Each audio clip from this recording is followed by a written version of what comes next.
So what you just saw was shot on the Canon R5C, which is a very interesting camera that I've only owned for a few months now. It's a great camera, image quality is great, but it is kind of strange. So let's talk about that. So the R5C is a camera that Canon came out with that honestly I don't know what they were thinking about. Like I don't know who was sitting in their office one day and decided to come up with this particular camera. Now, I do love the camera. It's a great camera, but it's not your typical hybrid camera that you would think of in the terms of hybrid, right?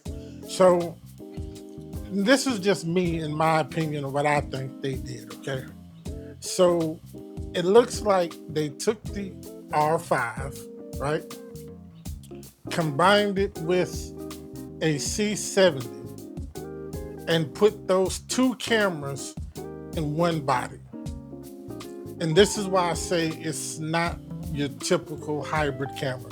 So when you think of hybrid cameras, right, you're thinking of cameras that are photo cameras that just do really great video.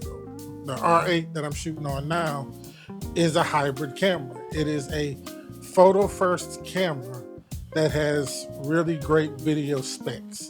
When you switch it from photo to video mode, you get a few extra choices in the menu to change video settings, right? And that's how a typical hybrid camera works. The R5C is different. So when you're in photo mode, you have your typical Canon photo menu, right? And I'm just going to assume it's the menu from the R5. I have not used that camera, but that's just what I'm assuming. But here's where it gets interesting. When you switch it over to video mode, you then kick in the Canon cinema menus, which I'm guessing is the menu that's in the C70. I don't really know. I've never used the C70. I just know the menu is very similar to like my Canon C300 back here, which is an older camera, but it still has that Canon cinema type menu, right? So you're getting two different cameras in one body, which it can be a pro, but it can also be a con. And let me tell you about the cons first. For one thing, the camera switches between the two modes pretty slow. So if you're on a shoot and you're thinking you're gonna go from photo to video mode really quick, it's just not gonna happen, and you may end up missing a moment or something like that. So when I use this camera and I'm doing an event or something and I need to take photo and video, typically I'm gonna bring another camera body to be able to take pictures with, just because I don't wanna miss a moment. Now that's not saying that you can't switch between the two and get what you need to get, but just to be on the safe side, you might wanna carry another body. Now, this for me is a big one. And Canon, if you're watching this, if anybody that has any type of pull with Canon is watching this, I need you to talk to them about this. So when the camera is in photo mode, you can do your remote monitoring and all of that with it. You can connect it to the Canon camera app and remote monitor and control the camera from your phone. Cool. When you switch it to video mode, you lose the ability to do this. Like, what? This makes absolutely no sense to me. And this is why it makes no sense.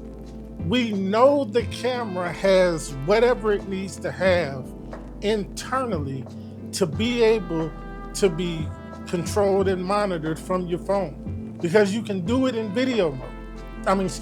In photo mode. But when you switch it to video mode, you lose this ability. This is a major con with this camera, because for me, it takes away the convenience of having a camera like this. One of the conveniences of having hybrid cameras is to be able to remote monitor what you're doing and to be able to control the camera with your phone or your tablet or whatever it is that you have. You cannot do it with this camera in video mode. To me, that is a major con. It doesn't make sense to me. We've had a bunch of firmware updates, and that has not happened yet. I believe that if Canon can make that happen, this camera will go from being very awkward and silly to a much more friendlier, usable camera that I think will suit a lot of people's needs. Now, let's go with the pros of the camera. Man, the thing is a beast.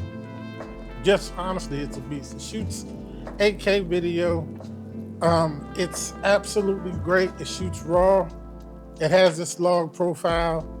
This is a great camera for video, okay? It really is. Now, I will say, if you are not used to using Canon's cinema menu, then this might be a little awkward trying to get used to it. It does have a learning curve. Trying to use cameras like this, man, is really, until you get used to it, it's just really, at least for me, it's not pleasurable. Trying to use a camera like this is just not pleasurable at all. Even now that I've used it for a few months, I still find myself sometimes clunking around in the menus trying to find certain things, but you get used to it, you deal with it with these type of cinema cameras. But the camera is very, very handy. The camera does what it's supposed to do. Now, autofocus can be a problem sometimes, definitely in lower light situations. It tends to hunt a lot, and I've tried several different lenses. I've tried this 24mm lens that I'm using now. I've used the Canon 24-70, and they all seem to just hunt in low light. So I don't think that it's necessarily a lens problem. From what I can tell, from what other creators have said, that's just kind of one of the limitations of this camera. But I tend to use manual focus anyway. So for me, it's not that major of a deal. But if you need a camera that has spot on autofocus, this camera might not be for you. The other thing about the R5C is that in order to shoot in 8K, you have to have it hooked up to like a V-mount battery for power delivery. What happens is when you, I don't really know the whole aspects of it. Y'all, there's a bunch of other videos explaining it, but I do know that I've heard some people say that when you try to use 8K, it shuts off the I guess the autofocusing on your lens. I've heard some people say that, but for me, my camera just won't shoot in 8K at all without being hooked to a V-mount battery. So I don't know if maybe the people that I watched didn't realize that, or if my camera is different. I don't know. I just know I can't shoot in 8K without it being hooked to power delivery, which kind of makes sense. When you're shooting in those higher resolutions like that, the camera does tend to use a lot of power, and the batteries on this camera also suck. Let's just go ahead and put that out there. So I have mine rigged with a V-mount battery regardless of what resolution I'm shooting in, just because the battery life just sucks. Now, this is a camera that can be used handheld and does not necessarily have to be rigged up. But for the things that I do, I think you get the most out of this camera when it's rigged up. So I have a V-mount, and I use a monitor and a cage and all of that good stuff to rig the camera up to be able to use it. Now, that's just me. Now, you can pop a lens on this camera, throw a card in it, and go ahead and start doing your thing. I mean, it is capable of doing that. It's just, for me, I think it's better rigged up. Most of the time when I'm shooting, it's on a tripod. I do shoot some handheld stuff with it, but most of the time it's on a tripod. If I do have some handheld stuff or some B-roll or something that I want to get, I'll usually use the R8 for that. So this camera pretty much stays rigged up. Now, I have put the camera with the cage, with the top handle, with the Canon 24 to 70 on a gimbal. I have the DJI RS4 Pro, and it holds that weight just fine, but it is heavy. So I would probably, in a real world scenario, would probably not use it. I would probably put the R8 on there and a lens and roll with it like that. I am not into holding and going on with these heavier rigs. I do not have a vest, so I am not going to be trying to run around with these heavier rigs with these cameras on it. I ain't doing it. It's just not gonna happen.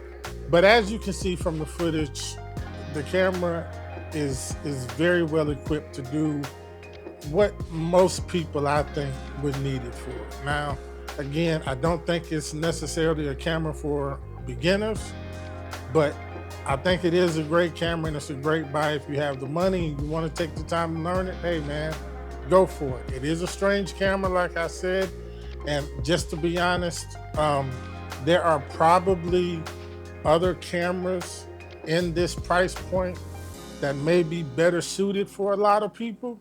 Maybe, I don't know. I don't know your use case. I know for me, I just thought that this camera would be great for what I was going to use it for. I can be honest with you.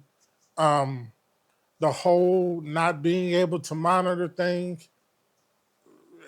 it really almost turned me off from it, to be honest with you.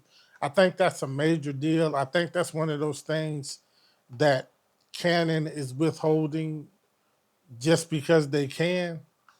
I don't know. But I really need y'all Canon. Hey, I need tighten up.